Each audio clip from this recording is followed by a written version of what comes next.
Recién terminada la jornada electoral, esta segunda vuelta que ha sido catalogada como atípica en la historia democrática de nuestro país, tuve la oportunidad de sentarme a reflexionar con varios amigos guatemaltecos. Parte de este grupo sí se presentó a las urnas a ejercer su derecho al voto. Otros decidieron no hacerlo porque pensaban que no tenían opción entre la señora Sandra Torres y el señor Jimmy Morales. Lo cierto es que este porcentaje de abstencionismo ha sido del 44%. Para algunos no es grave si lo comparamos con segundas vueltas anteriores de estos periodos de elecciones. El tema es que en este año 2015, con el despertar ciudadano, se esperaba una asistencia masiva a las urnas. Al final, Guatemala ha decidido. Y nosotros hoy, en Susana 360, queremos continuar con esta labor de charlar, de platicar abiertamente sobre los temas que son importantes. Independientemente de si está de acuerdo o no con quien fue electo presidente, que es el señor Jimmy Morales, nosotros debemos recordar que estamos en un mismo barco, el barco que lleva por nombre Guatemala. No podemos tirarnos del barco y nadar corriendo el riesgo de hundirnos. Debemos seguir y trabajar en equipo para hacer de este país algo mejor, dando un acompañamiento, si bien es cierto con la fiscalización correcta, pero también con una buena actitud. Y para que esto se pueda dar, tenemos que hacer un análisis de los retos y de los desafíos que enfrentará Jimmy Morales y su equipo. Bienvenidos a un nuevo Susana 360.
Hola, ¿qué tal? Como siempre es un gusto saber que nos sintonizan a esta hora.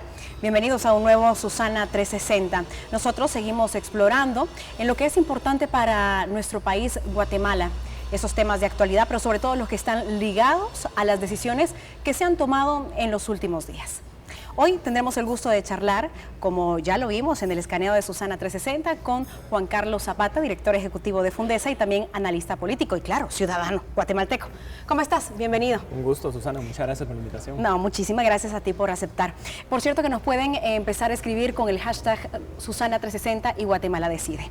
Queremos empezar hablando de esta decisión que ha tomado el país, porque fue una diferencia abismal la que se tuvo entre el candidato a la presidencia, ahora presidente electo, el señor Morales, frente a Sandra Torres de la Unidad Nacional de la Esperanza. ¿Cuál es tu lectura? Bueno, lo que vemos es un rechazo de la población en general a lo que se ha llamado la tradición política, de la forma de ser política en Guatemala, y cómo pues lo que hemos visto es que el país realmente está cambiando.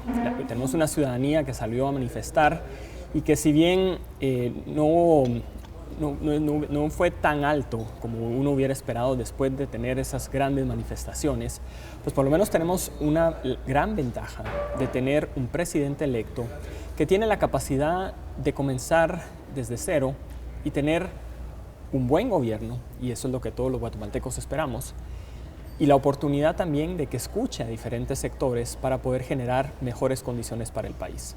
Es importante ser optimista, tener muy buena actitud, pero también no podemos perder el piso. Tenemos que tener los pies sobre la tierra.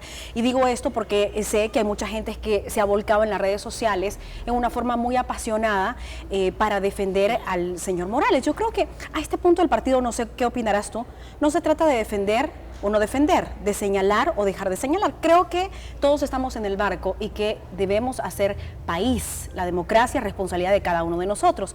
Pero, ¿qué me podrías decir con un presidente electo que, por ejemplo, tiene tan poca representatividad en el Congreso?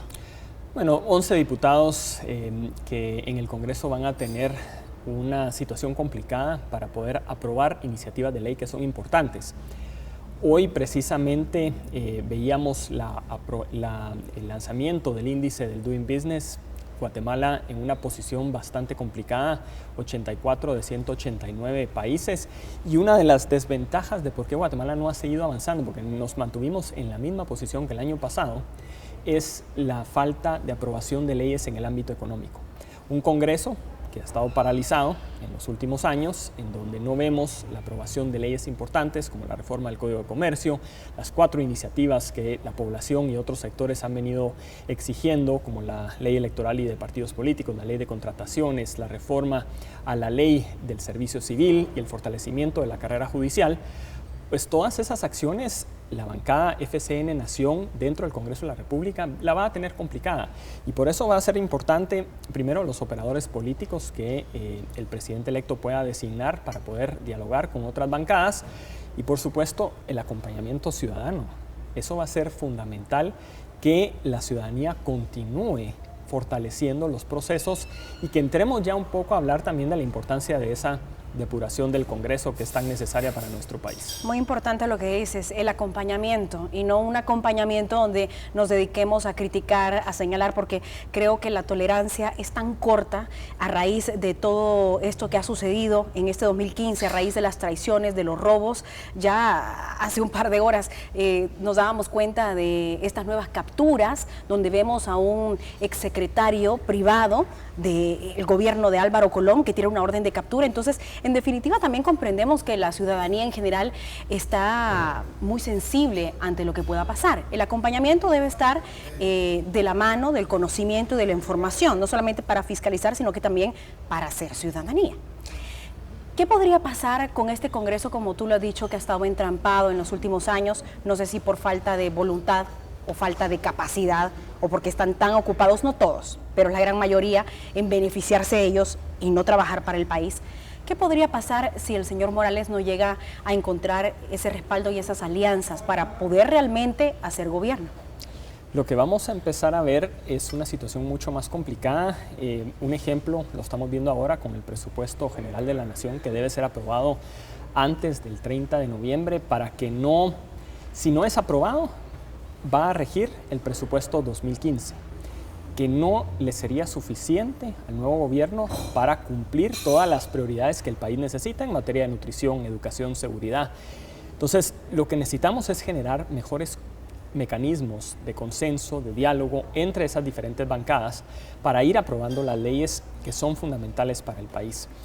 Por el otro lado, estamos claros que el presidente electo tiene una serie de limitaciones y que el país tiene grandes necesidades: reducir la desnutrición crónica, que afecta al 49% de los niños menores de 5 años, mejorar la calidad educativa, en donde los graduandos, hoy por hoy solo 8% están aprobando matemáticas, 26% lectura, mejorar los índices de seguridad. Tenemos una mejora, hemos logrado reducir la tasa de homicidios de 46 que teníamos en el año 2009, nuestra tasa por cada 100,000 habitantes a 30 actualmente, pero la ciudadanía todavía no se siente segura, todavía tenemos que generar mayores oportunidades para el país.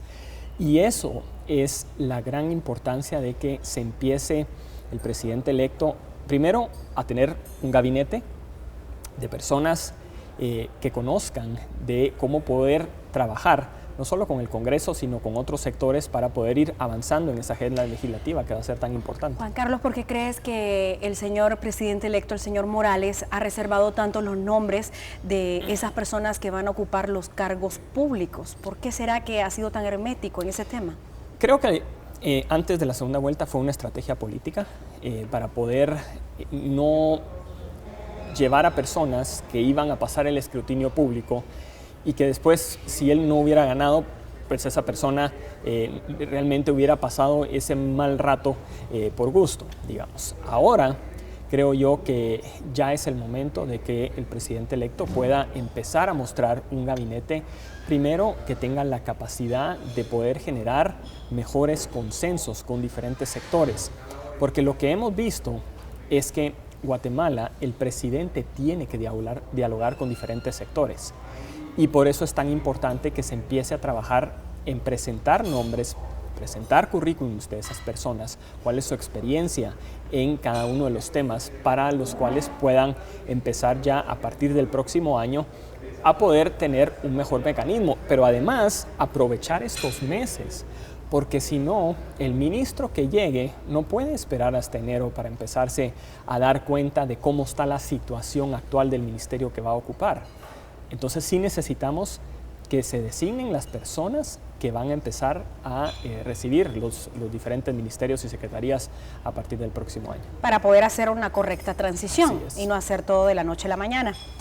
Hay un fenómeno muy interesante que se ha venido dando en los medios de comunicación, tanto de radio, televisión, escrita, incluso en la prensa internacional. Ahora que el señor Jimmy Morales es el presidente electo y que es una decisión que se debe respetar y que todos debemos trabajar porque seamos un equipo, que creo que eso no es difícil, lo hemos demostrado independientemente de las clases sociales, de las ideologías. Hemos salido muchísimos a la Plaza de la Constitución a manifestar un no rotundo a la corrupción y creo que Guatemala ha dado un gran ejemplo al mundo, pero no podemos seguir actuando de la forma como lo hemos hecho porque si no vamos a tener los mismos resultados, ¿no? Tenemos que tener acciones distintas para tener resultados diferentes. Se le llama el cómico, dicen el actor.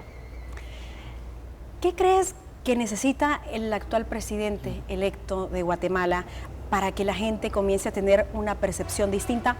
¿O esto en realidad no podría afectar a lo que es una administración pública? Creo que va a tener que empezar a dar ciertas señales de cambio. La forma en que elija a su gabinete, las personas que estén dentro de los diferentes puestos, los ministerios, por ejemplo, van a tener que ser personas que hayan tenido cierta experiencia, pero por el otro lado, que no tengan señalamientos de corrupción. Porque si no, el eslogan tan famoso de ni corrupto ni ladrón, pues no va a tener ningún sentido. Entonces, lo que esperamos es que pueda tener personas que tengan la suficiente experiencia como para no ser tachados de inexpertos, pero por el otro lado, que no tengan indicios de corrupción. Y ese es el reto más difícil. Porque una persona, si ya pasó por el sector público y no tiene ninguna tacha, es muy difícil que una persona pueda encontrar, digamos, esa combinación. Es decir, muchas veces las personas que han pasado por el sector público, más de algún esfuerzo se le trata de encontrar los medios de comunicación. Para eso aquí además en Guatemala muchas veces somos muy críticos de las personas que pasan al sector público y en eso tenemos que cambiar los guatemaltecos. Tenemos que empezar a tratar de que las personas que lleven al servicio público sean las más honorables y que sea un orgullo para una persona decir que está en el servicio público. Pero claro, eso va a tomar tiempo. Y eso es lo que creo yo el presidente electo no tiene mucho. Es decir, la población le va a dar un compás de espera, que en mi cálculo van a ser 3 meses. 3 meses, eso es poco, ¿eh? Pero hablábamos de 6 meses, la famosa luna de miel. Vamos a ir a la pausa comercial y me gustaría que habláramos justamente de esta luna de miel con el presidente electo Jimmy Morales, a quien definitivamente se le da el beneficio de la duda, porque él recién está entrando y creo que se merece ese respeto por parte de nosotros los ciudadanos y por los que votaron por él, pero también la fiscalización. Esto es Susana 360, una pausa y enseguida volvemos con más.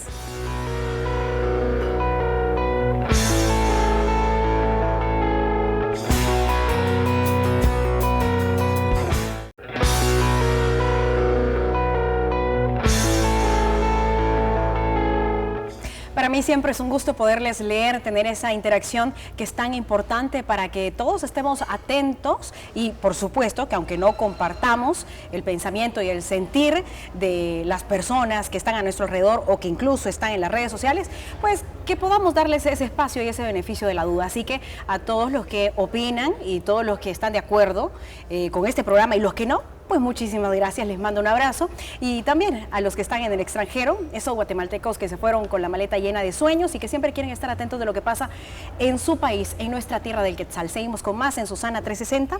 Hablamos de la luna de miel. 6 meses, pues es lo típico, ¿no? Lo que se habla, pero tú me decías 3 meses. ¿Por qué das ese tiempo tan corto según tu análisis?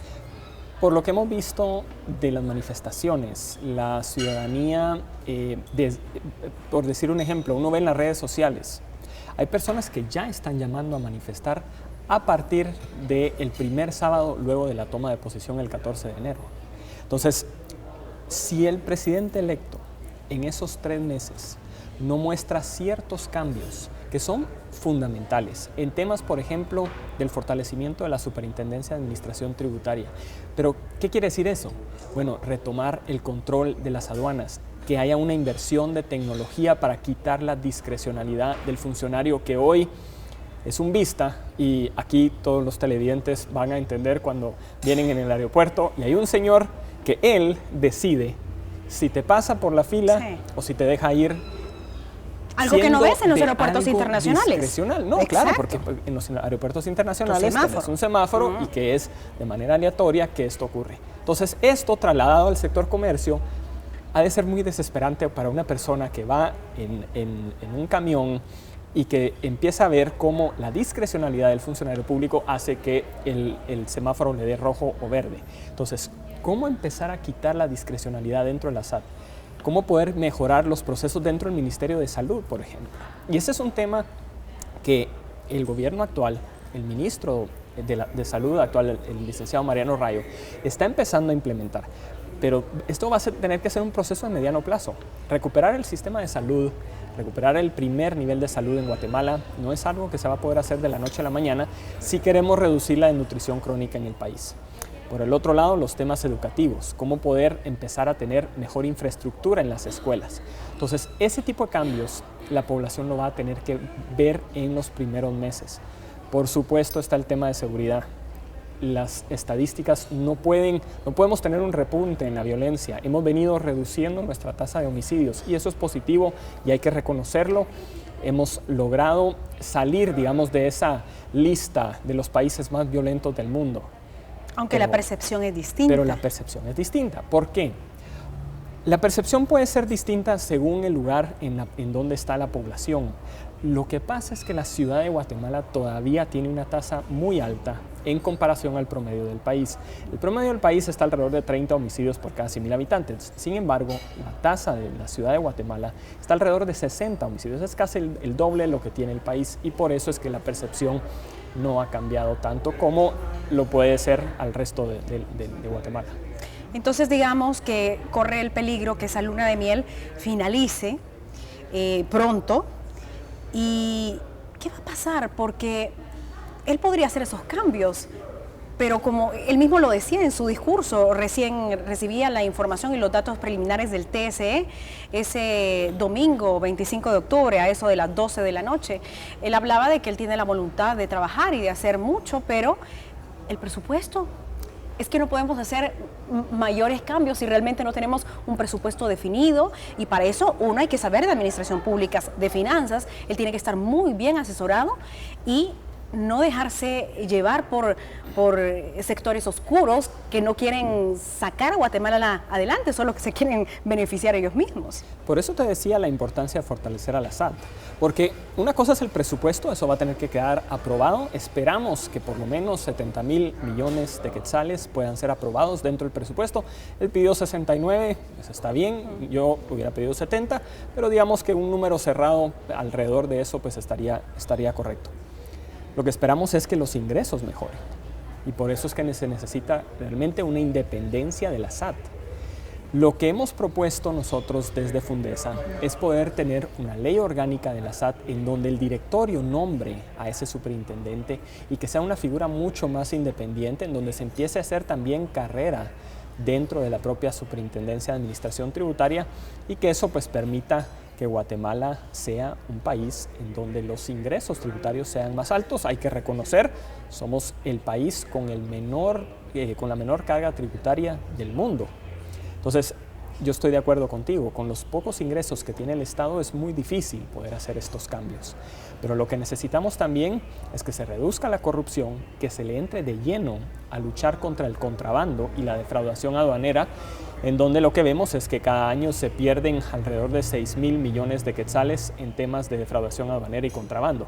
Entonces, si a eso le sumamos el tema de corrupción, que algunas instituciones lo han calculado en 30% del presupuesto, pues ahí hay muchos recursos que se pueden invertir en estos temas que estamos platicando. Hablando de los recursos y de todo este tema de la inversión, debemos de tocar un asunto que ha estado rondando en las redes sociales, porque el guatemalteco, además de ser muy creativo, que a mí eso me encanta, y de tener esa picardía y ese humor con tanta facilidad, también tiene memoria. Se habla de que no hay memoria histórica, pero a partir de este año creo que hay un despertar distinto y se ha tomado en cuenta. Vamos a ir a la pausa comercial y quisiera que habláramos de este tuit donde el señor Jimmy Morales, nuestro presidente electo, dice antes de las elecciones de la segunda vuelta que él va a donar un porcentaje muy alto de su sueldo como presidente. Esto podría verse como ponerle brillo al maquillaje, por hacer una analogía. Eso quisiera que me lo contestara después del corte comercial, porque realmente, ¿qué podríamos hacer con eso? Simplemente es como, podría ser, lo decía alguien, una medida para verse el bien, para que digan, el presidente está dando parte de su sueldo, como lo hizo este presidente suramericano, o realmente debemos de tomar en cuenta de que necesitamos un presidente que tenga un buen sueldo y que se dedique a trabajar por el país y que se enfoque como en lo que tú decías de la SAT. Vamos a la pausa comercial. Muchísimas gracias por todos sus comentarios. Seguimos con más en minutos, aquí a través de la pantalla de Azteca Guate, la Casa del Fútbol.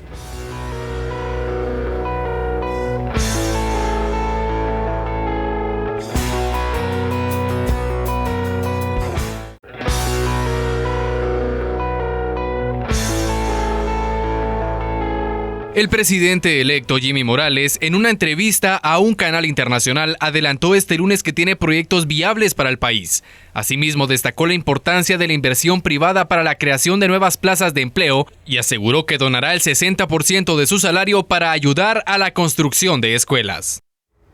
Bueno, ahí teníamos la nota donde nos explicaba exactamente qué era lo que estaba pasando con este tema del sueldo. ¿Realmente sí nos beneficia como país o simplemente es una medida que él podría tomar como de buena voluntad para mostrar su compromiso? Pero al final, ¿qué hacemos con ese porcentaje? Creo que es una buena medida publicitaria, pero no considero que es lo más correcto. Y ese es solo un punto de vista, porque hay que reconocer que el presidente necesita su sueldo. Y preferiríamos como guatemaltecos que se le pague un sueldo, pero que no tenga ningún otro ingreso en temas de compras, contrataciones, sobreprecios, que eso es lo que esperamos de un presidente.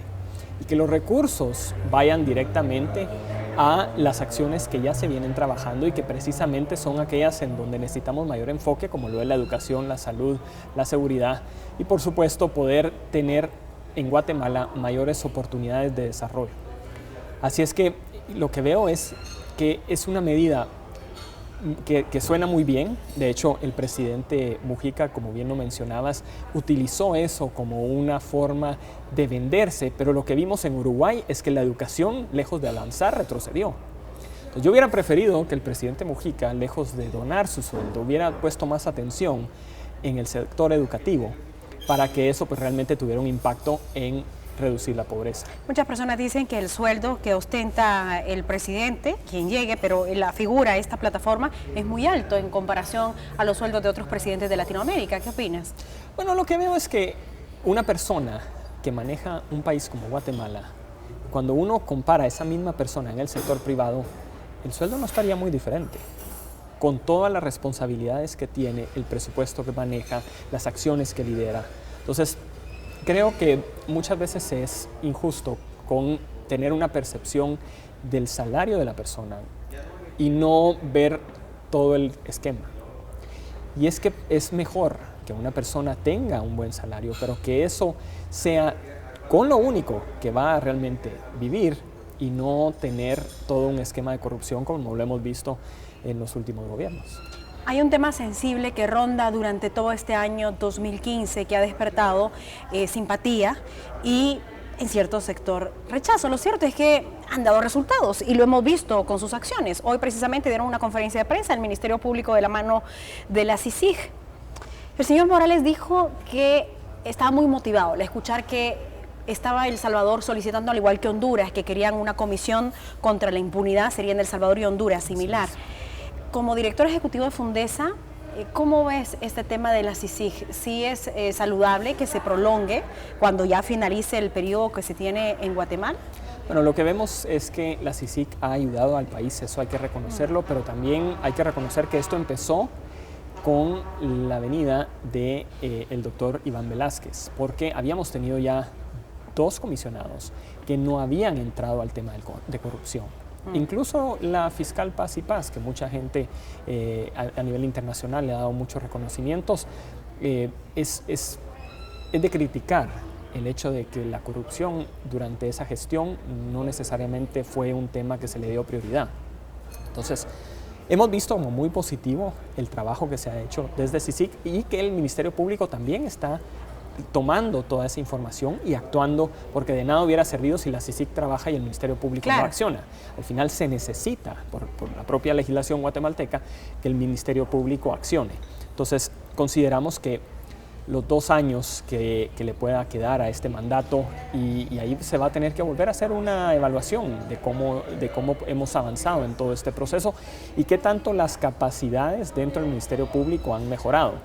Ahora, si eso se puede replicar en otros países, pues eso va primero a depender de la capacidad que tengan los gobiernos de poder pedir a Naciones Unidas el poder implementar este tipo de organismos en sus países y cómo esto también va a ayudar a que se tenga una mejor estrategia de seguridad regional, que ahí creo que sí sería positivo. Perfecto, muchísimas gracias. El tiempo se nos ha ido. Muchísimas gracias a ti. Gracias por visitarnos en Susana 360. Las puertas están abiertas para ti. Gracias por la invitación. Creo que es importante que siempre estemos atentos a este tipo de análisis y hay que reconocer entonces que más que una CICIG ha sido el señor comisionado Iván Velázquez quien ha sabido tener el liderazgo para poder accionar y dar resultados para nuestro país. Como siempre, muchísimas gracias por la preferencia, por la sintonía. Un abrazo. Y bueno, los esperamos siempre en este nuevo horario y no olvide que tiene una cita muy próxima con nosotros en Susana 360.